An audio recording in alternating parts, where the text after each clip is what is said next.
why Parliament chose war instead of negotiation. Chapter 1. The Last Reasonable Offer. In the spring of 1642, both sides are still talking. This is worth remembering because the subsequent violence tends to obscure the fact that the English Civil War was not inevitable until quite late, that for most of the preceding decade, most of the men who eventually fought each other across Edgehill and Naseby were engaged in something that looked, from the outside, like ordinary political argument, loud, sometimes bitter, occasionally threatening, but argument nonetheless. Men who argue can, in principle, be negotiated with. The shift from argument to war requires something more than disagreement. It requires the progressive, mutual erosion of the belief that the other side is negotiating in good faith. That erosion takes 13 years, and it is not a simple story of parliamentary heroes and royal villainy. It is, characteristically, messier than that. Charles has made concessions, genuine ones.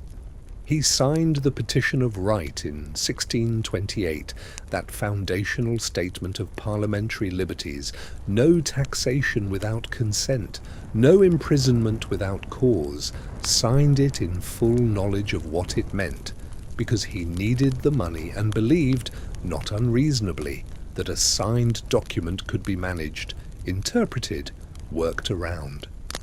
He agreed to the Triennial Act in 1641, guaranteeing Parliament would meet every 3 years, regardless of royal preference. He signed away Strafford, his most loyal servant, to spare himself a larger constitutional crisis, and found that the crisis came anyway. Each concession, offered too late and received with too much suspicion, produces not gratitude, but the next demand. This is the dynamic that makes negotiation progressively impossible.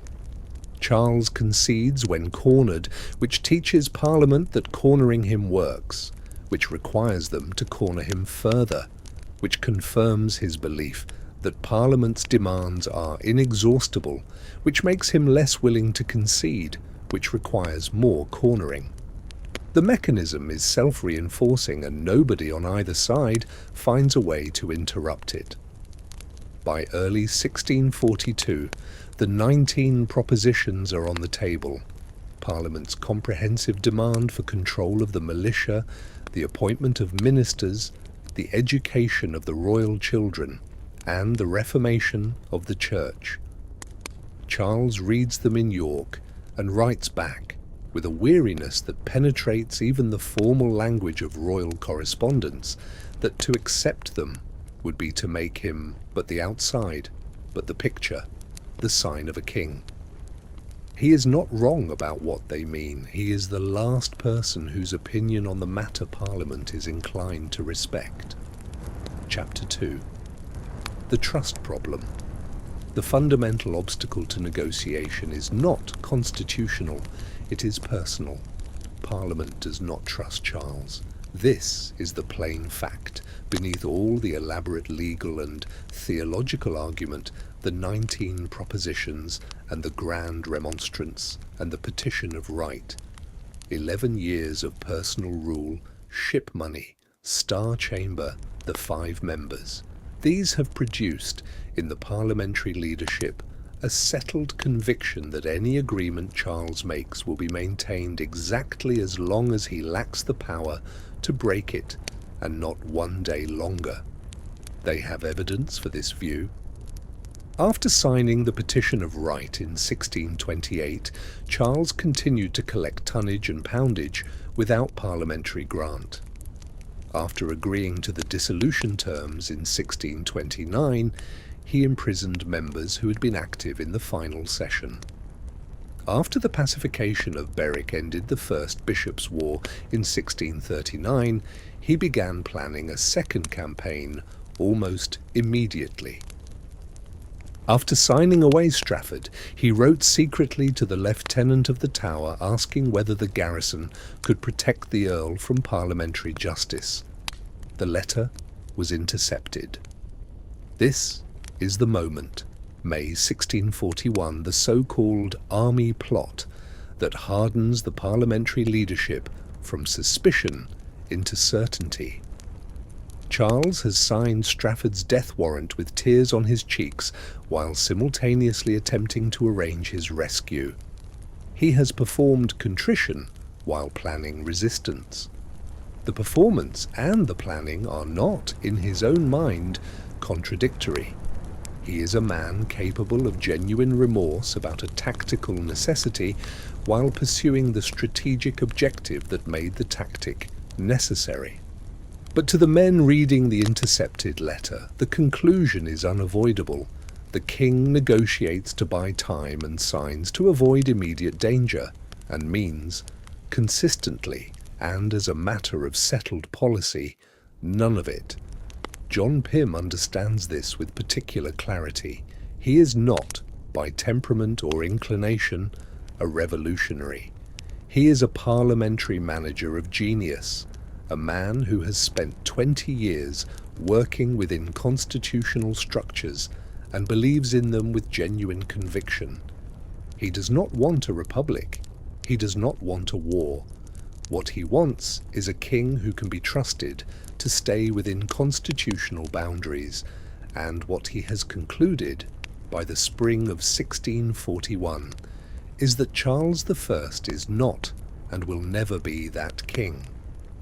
This conclusion, once reached, makes the 19 propositions not an opening negotiating position, but a structural demand. Parliament needs control of the militia and the appointment of ministers, not because it wants power for its own sake, but because it has determined that no paper agreement with Charles is worth the paper unless Parliament holds the enforcement mechanism in its own hands. Charles reads this as a demand for his castration. He is reading it correctly. What he cannot read, what he will never entirely read, is why they have arrived at this demand, what series of broken promises and intercepted letters and managed retreats has produced the conviction that no lesser guarantee will serve. He thinks they want power. They think they need security. These are not the same problem, and they do not have the same solution. Chapter 3. The Grand Remonstrance, November 1641. Parliament votes on the Grand Remonstrance, that extraordinary document, 204 clauses cataloguing 11 years of royal misgovernment, and passes it by 11 votes. 11 votes. This is the number that history tends to pass over in favour of the document's content, but it deserves a moment. The Grand Remonstrance passes by 11 votes in a House of 500, which means that in November 1641, the parliamentary coalition in favour of forcing a constitutional confrontation with the king is 11 votes larger than the coalition that considers this inadvisable. This is not a mandate. It is a razor's edge. John Hampden, the ship money resister, the quiet Buckinghamshire squire who has become, by force of principle and the absence of personal ambition, the most trusted man in the parliamentary cause, argues for the remonstrance with characteristic restraint. He does not speak of revolution, he speaks of necessity. The document is necessary, he says, not to attack the king, but to reassure the people, to demonstrate that Parliament has been vigilant, has identified the danger, has the measure of the problem. Oliver Cromwell, sitting a few benches away, says to Lord Falkland, his opponent in this as in most things, that if the remonstrance had failed, he would have sold his estates and emigrated to America. He says it quietly, as a private observation rather than a public declaration. Lord Falkland, who will die at Newbury in 1643, apparently seeking a royalist bullet with the weary deliberateness of a man who has concluded that the world he valued is already gone, records the remark afterward, with the expression of someone filing evidence about the nature of the man across from him. Falkland votes against the remonstrance. He is one of the 11 who nearly prevent it. He is a man of genuine intellectual distinction who has watched the escalating confrontation with mounting horror and concluded that the parliamentary leadership has become as dangerous to constitutional order as the king, that Pym's machine, whatever its original intentions, is now driven by a momentum that will not stop at constitutional reform. He is right about the momentum. He is wrong, or at any rate premature, about where it stops. The remonstrance passes. Charles responds with a counterblast of considerable rhetorical quality that changes nobody's mind. The 5 members crisis follows in January. London closes its gates in February. The king rides north. The 11 votes that passed the grand remonstrance have made a war. Chapter 4. The moment compromise died. It dies specifically and locatable in time on the night of the 4th of January 1642. Not because of the attempted arrest itself, though that is damaging enough, the king marching soldiers into the Commons chamber and finding empty seats and a speaker who will not yield. Not even because of London's reaction, the bells and the militia and the apprentices in the streets. These things are recoverable, in principle. Blunders can be explained. Overreaches can be apologized for. What cannot be recovered is the knowledge the 5 members carry in their pockets as they slip down the Thames to the city. They know, they have known for weeks, from the parliamentary intelligence network that Pym has spent 20 years constructing, that the king has been in communication with the army officers about seizing Parliament by force. They know that Henrietta Maria has been in contact with European Catholic powers about military support. They know about the army plot of May 1641. They know about the letter to the Tower Lieutenant. They have read the intercepted correspondence. They have assembled, piece by piece, the complete picture of a king who has negotiated every agreement as a tactical retreat and used every period of apparent peace to prepare his next advance.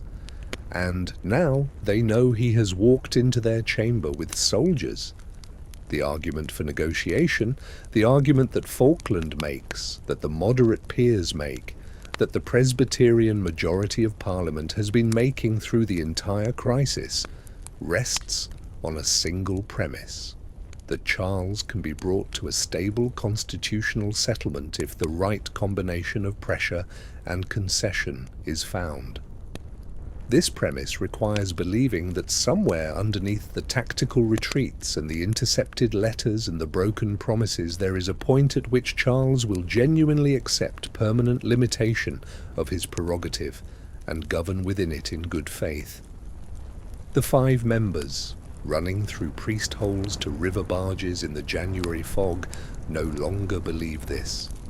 They are 5 intelligent, experienced, constitutionally sophisticated men who have watched Charles govern for 16 years and negotiated with him directly, and read his private correspondence and watched him cry over Strafford's warrant while trying to arrange Strafford's rescue. They have more information about Charles I than almost anyone in England, and their considered judgment expressed in their choice to flee rather than submit to arrest, to appeal to London rather than negotiate, to prepare for war rather than seek another settlement. This judgment is that the premise of negotiation is false, that Charles will not be brought to a stable constitutional settlement because he does not believe a stable constitutional settlement is legitimate, that he regards every concession as temporary, every defeat as reversible, every agreement as valid only until the balance of force shifts. That the war, which everyone including Pym has tried to avoid, is in fact the only instrument left. Falkland dies at Newbury believing they were wrong about this. Cromwell dies at Whitehall believing they were right.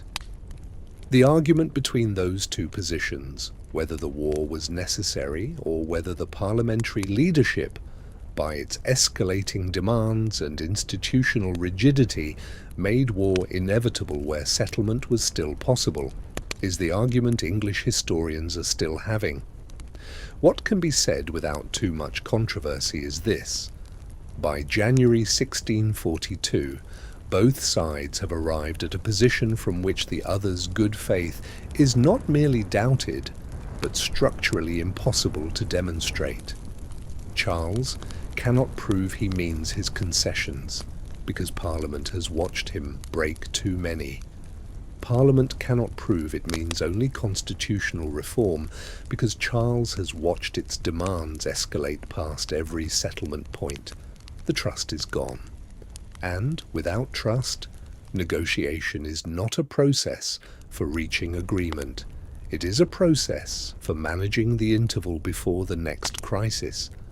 The armies were already forming before the first shot was fired. The war had already begun in the intercepted letters and the broken promises and the 11-vote majority, and the empty seats in the Commons chamber, in all the accumulated, irrecoverable evidence that these two parties, the King and his Parliament, could not govern England together, and could not yet determine who would govern it alone. They would spend the next 7 years finding out. The finding out, as usual, cost considerably more than anyone had budgeted for in the spring of 1642, when both sides were still, technically, talking.